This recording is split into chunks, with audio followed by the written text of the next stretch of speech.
Intermediate CEC విద్యార్థులకి commerce సబ్జెక్ట్లో ఒక ఇంపార్టెంట్ ప్రశ్న గురించి ఈ వీడియోలో మనం తెలుసుకుందాము.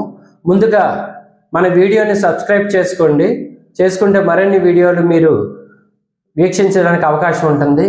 ఈరోజు టాపిక్ కామర్స్లో ప్రకటనల వల్ల ఉపయోగాలు లేదా ఉద్దేశాలు, వాటి వల్ల వచ్చే నష్టాలు గురించి ఇప్పుడు మనం తెలుసుకుందాం. ప్రకటన వల్ల ఉపయోగాలు అదేంటి? మార్కెట్ను విస్తృతపరిచి అమ్మకాలను పెంచడానికి ప్రకటనలు ఉపయోగపడతాయి. రెండో పాయింట్, ఉత్పత్తులు అమ్మకాల కోసం డీలర్ను ఆకర్షించడం కోసం.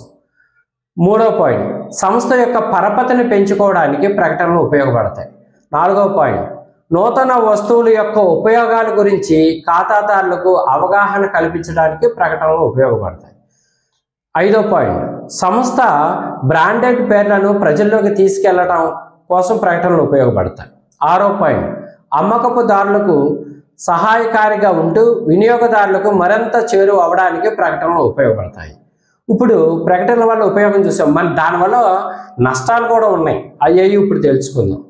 వినియోగదారుల కోరికలను తీవ్రత చేస్తాయి. ఎందుకని? ప్రకటనలు ఆకర్షితులు అవుతారు. ప్రజలు ఆకర్షించయ్యి ఈ వస్తువులు ఎక్కువగా అక్కర్లేని వస్తువులు కూడా కొనుగోలు చేస్తారు. రెండో పాయింట్, ప్రకటనల వల్ల వస్తువు యొక్క వ్యయం, మరి అయ్యే ఖర్చు అంతా కూడా వినియోగదారుడే కదా భరించాల్సింది. దానివల్ల ఆ వస్తువు యొక్క ధరను పెరుగుతుంది. మూడో పాయింట్, ప్రకటనలు సామాజిక విలువలపై ప్రభావం చూపుతాయి.